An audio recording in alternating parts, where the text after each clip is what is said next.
12-13 dimanche, le magazine politique de France 3, invité Henri Guénaud, ancien conseiller de Nicolas Sarkozy à l'Élysée, et Thierry Mandon, porte-parole des députés PS. Bonjour, merci d'être avec nous pour ce 12-13 dimanche. Bonjour Henri Guénaud, bonjour Thierry Mandon, vous êtes tous les deux députés, évidemment. Vous représentez la droite et la gauche à l'Assemblée nationale, c'est-à-dire les deux principaux partis, le PS et l'UMP. Le président de la République a parlé jeudi soir, une intervention qui sonnait un peu comme le bilan de la première année de François Hollande à l'Élysée. Mais maintenant, qu'est-ce qui nous attend? Le chômage, priorité numéro 1. Comment y faire face? Comment éviter, par exemple, la chute de notre industrie? Droite ou gauche, il faut bien que vous le sachiez, les Français restent dubitatifs. On va voir tout cela tout à l'heure. Mais on va commencer par un débat de société qui est le mariage pour tous, qui est toujours là. Vous avez vu que dimanche dernier, il y a eu des centaines de milliers de personnes dans les rues à Paris.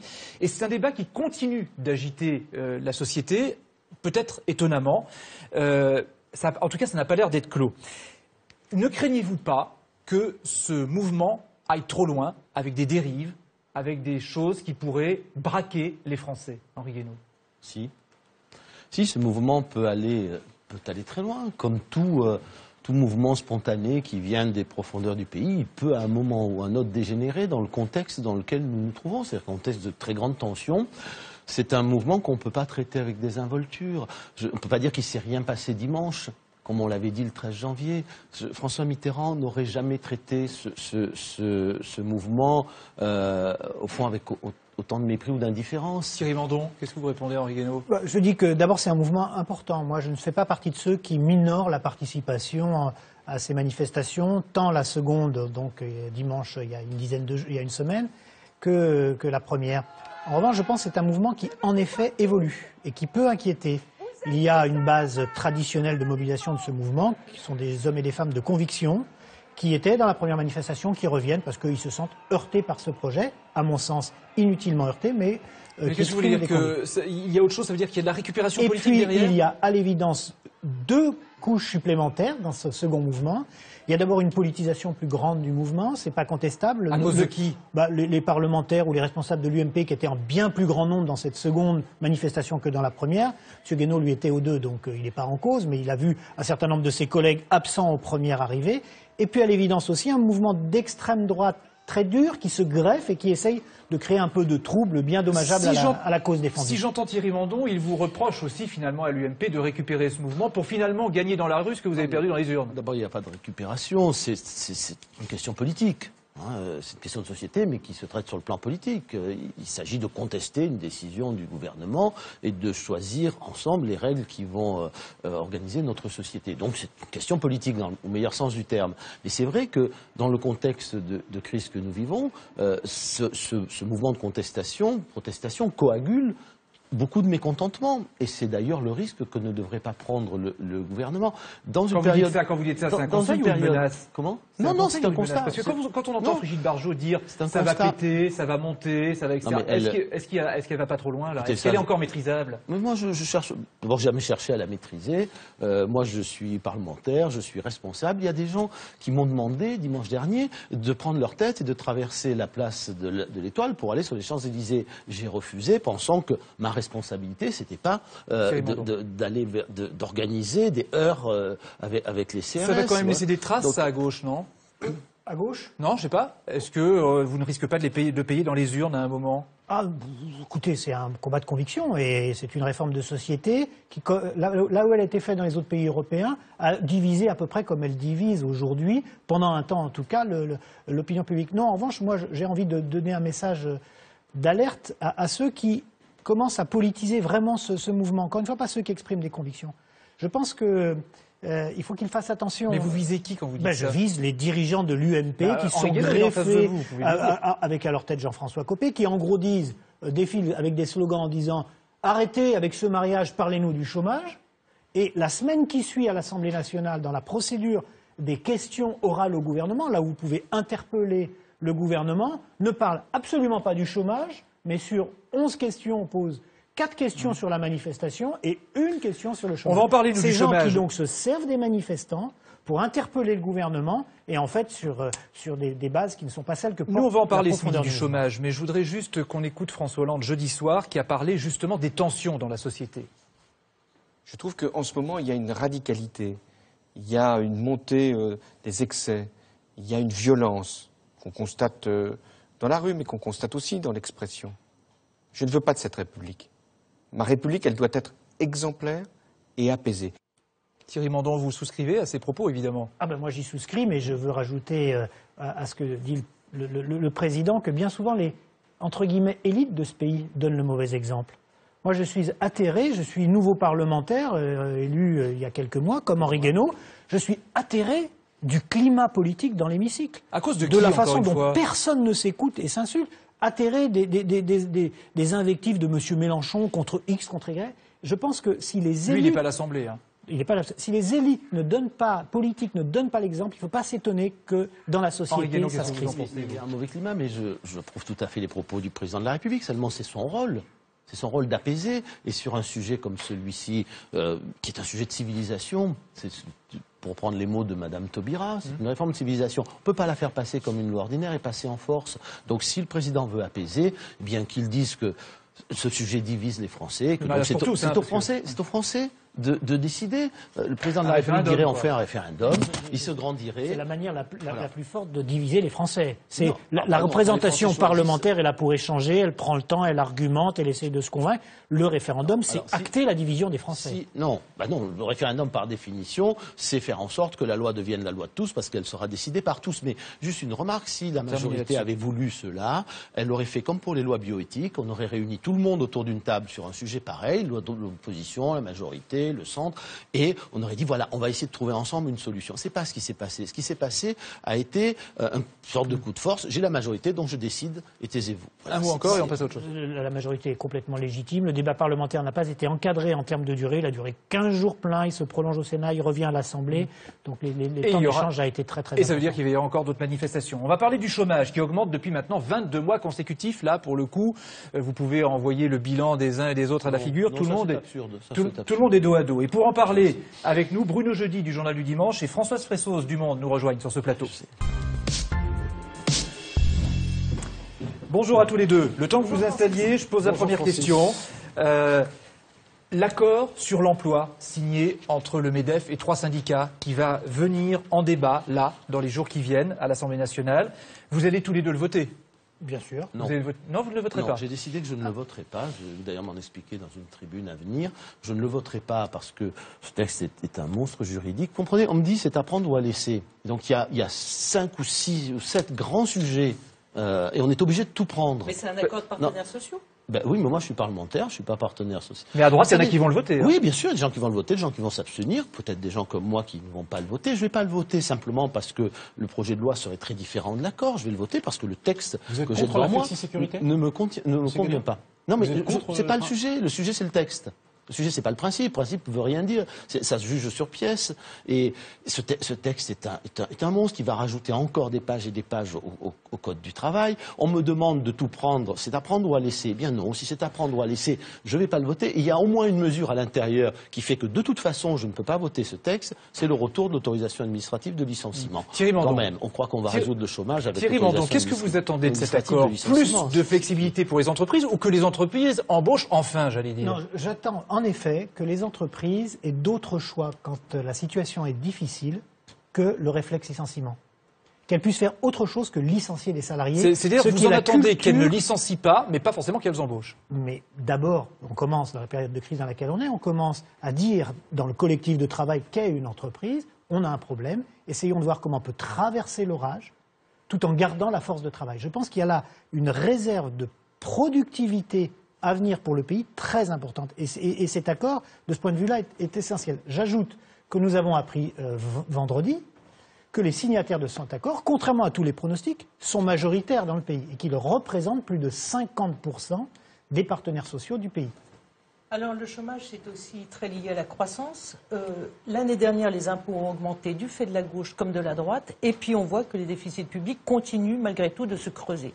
Alors est-ce qu'on ne va pas au mur? Est-ce qu'il ne faut pas mettre un terme à cette politique d'austérité en disant si on continue comme ça, on n'aura plus de croissance et beaucoup trop de chômage? Si je peux me permettre de vous corriger, les déficits ne continuent pas à se creuser. Le ralentissement, la baisse des déficits est moins importante que prévu.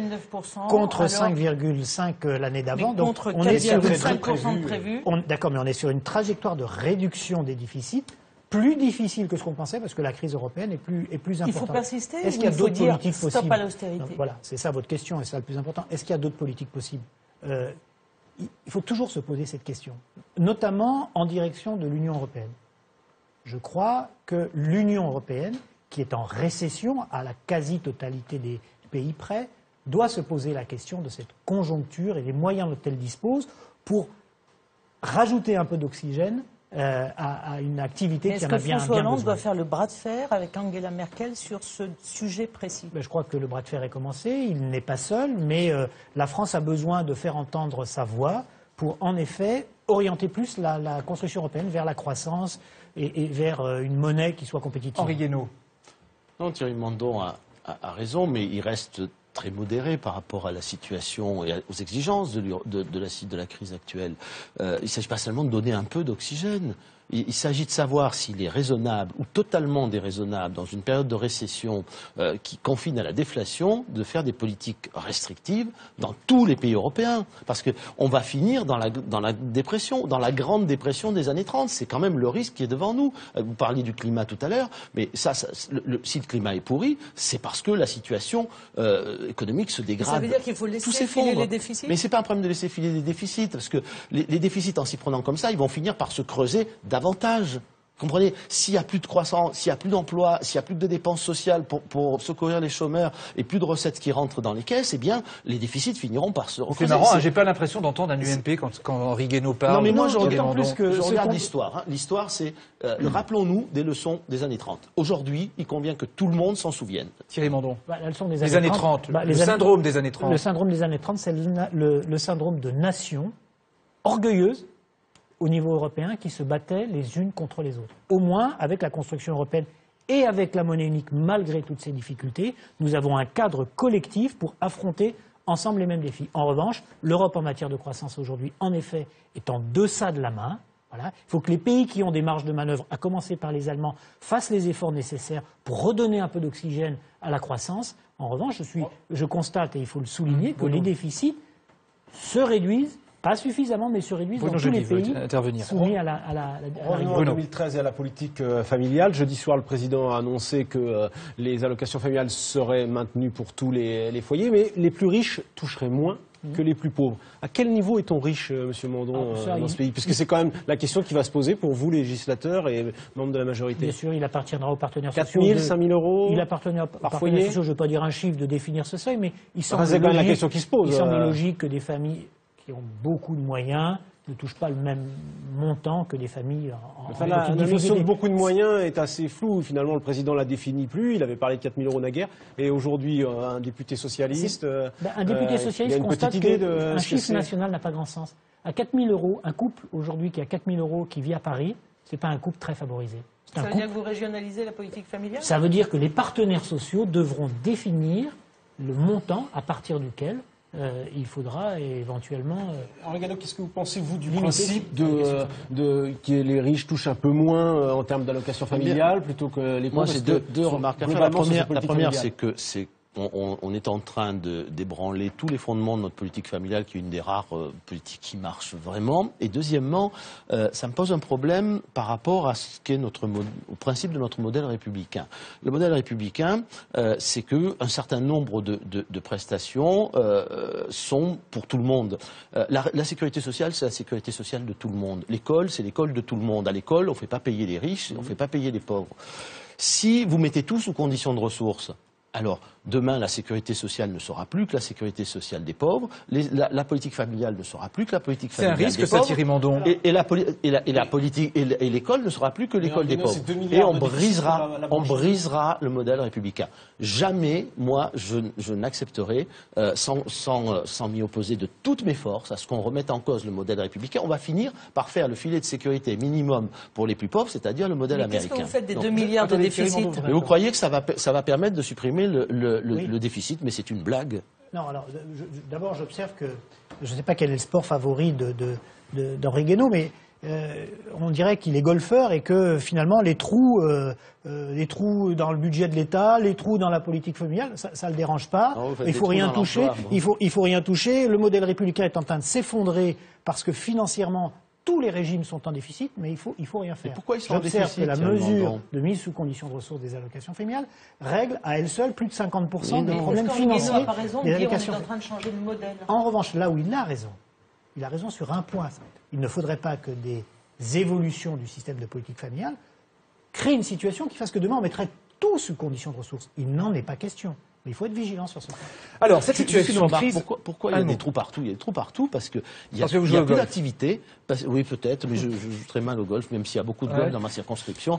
Il y a beaucoup de trous. Il y a des trous dans l'emploi, il y a des trous dans l'activité, des trous dans le pouvoir d'achat. Évidemment, les recettes ne Oui, mais rentrent sauf plus. Tous que- nos régimes sociaux qui Juste- sont faits pour le plein emploi, pour la proximité problème. du plein emploi, sont en difficulté. Mais ça se résout comment? En liquidant toute notre protection sociale, notre modèle républicain, ou bien en faisant tout pour retrouver de l'emploi et de la Thierry croissance Mandon, au lieu de un faire mot. de l'austérité. Un mot. La crise est responsable de tout?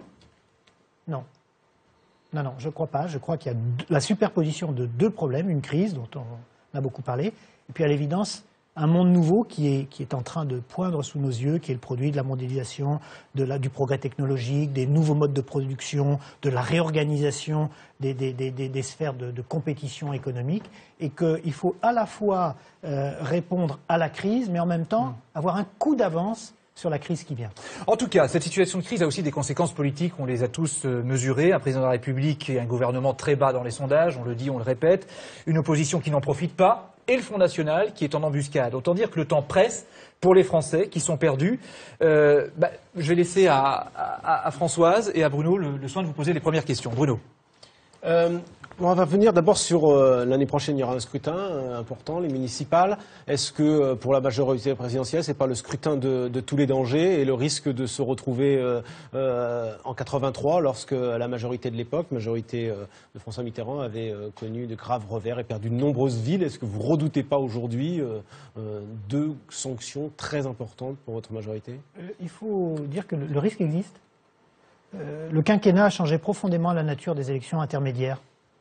Toutes les élections intermédiaires, et ces élections comportent désormais une capacité d'expression de vote-sanction beaucoup plus importante que par le passé. On l'a déjà vu dans la sanction dans les élections partielles, dans l'Oise, lointaine banlieue d'Île-de-France, mais où on voit il y a des populations qui se sont abandonnées, et on a vu la candidate socialiste éliminée. Est-ce qu'il n'y a pas un risque d'effondrement du Parti socialiste? Alors ça c'est autre chose. Bon, on n'a pas le temps de revenir sur l'élection dans l'Oise qui est quand même très particulière. Non, mais sur le risque d'effondrement. Mais sur d'effondrement. le risque de difficulté électorale est réel. Nous avons une bonne implantation dans les territoires, bonne implantation locale, des élus qui sont appréciés. Il n'empêche que les difficultés que nous connaissons aujourd'hui de crise économique auront leur traduction électorale. Raison de plus pour ne pas baisser la garde et continuer à se battre pour améliorer le plus vite possible la situation Est-ce que très économique et cyniquement, sociale. vous dites pas, après tout, c'est peut-être pas plus mal que le Front National monte parce que ça va gêner la droite aux élections municipales? Ah bon, en aucun cas, mais ce n'est absolument pas du tout ce que nous cherchons à faire, ni nous pensons. Ce que nous voulons,